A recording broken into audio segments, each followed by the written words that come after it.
Seriously এত গরম পড়েছে না, ভালো লাগছে না। দেখো মাছকে খেতে দিয়েছে, অ্যাকোয়ারিয়ামটা চালায়নি। যদি না দেখতাম কি হতো। উফ,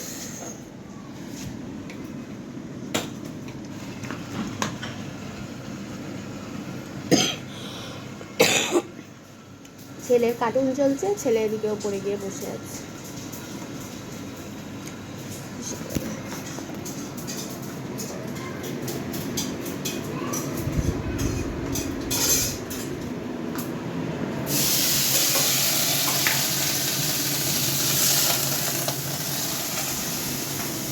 কি রে, খেতে হবে তো?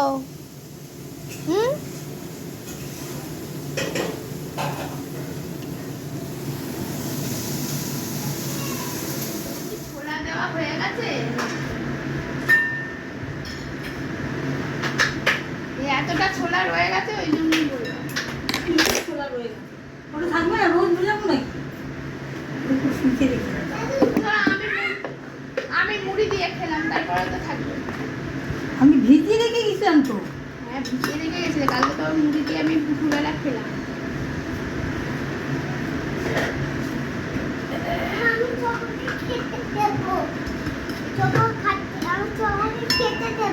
দেবে দেবে, দাঁড়াও।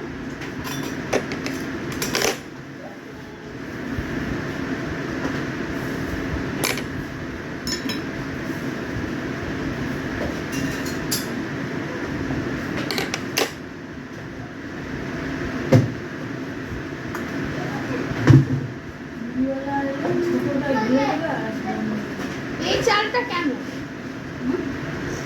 এটা তো নতুন চালে ভাত করছো তো? হ্যাঁ, এই চালটা কেন? ভালো না? না আমি তো, তুমি তো রান্না করছো, টাইম কম লাগছে না বেশি লাগছে? ওই হ্যাঁ, একই।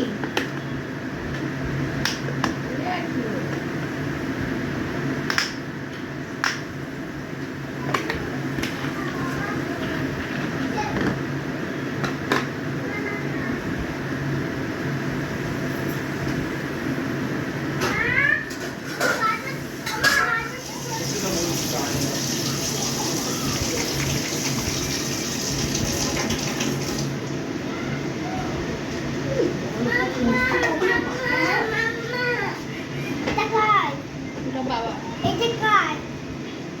দাদাকে দিয়ে খেতে দিয়ে।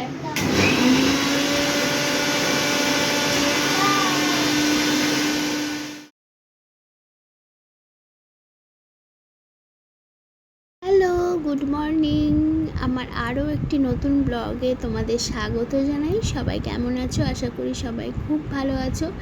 তো নিচে দেখলাম ছেলে খেলা নিয়ে ব্যস্ত, তো এই ফাঁকে আমি ওপরে চলে এসেছি একটু ঘরটার গোছাতে।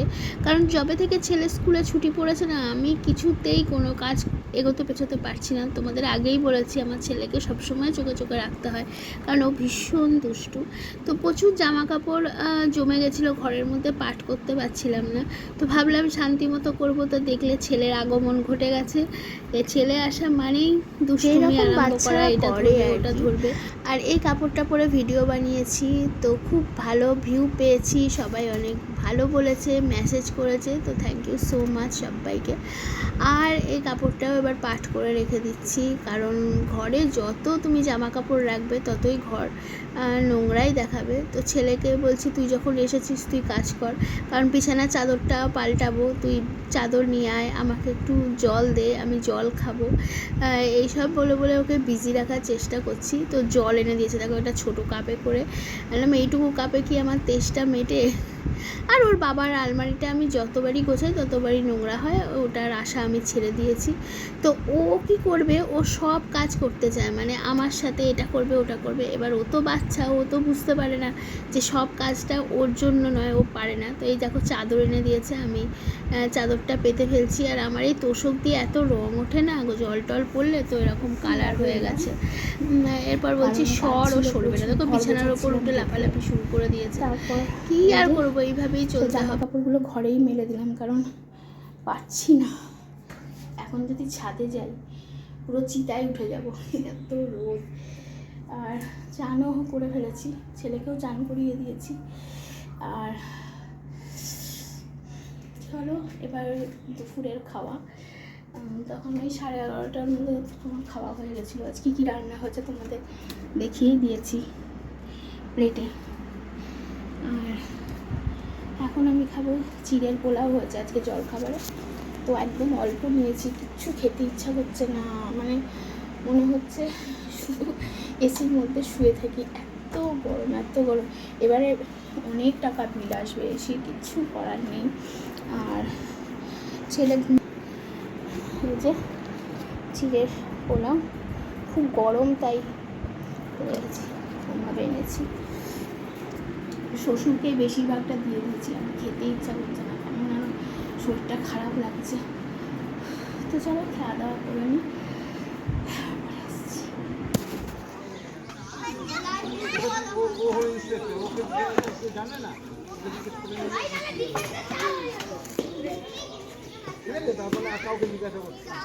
ছেলে প্রায় জোর করে নিয়ে এসছে পার্কে, পার্কে যাবো যাবো যাবো, ওই ছোটো পার্কটায় এসেছি।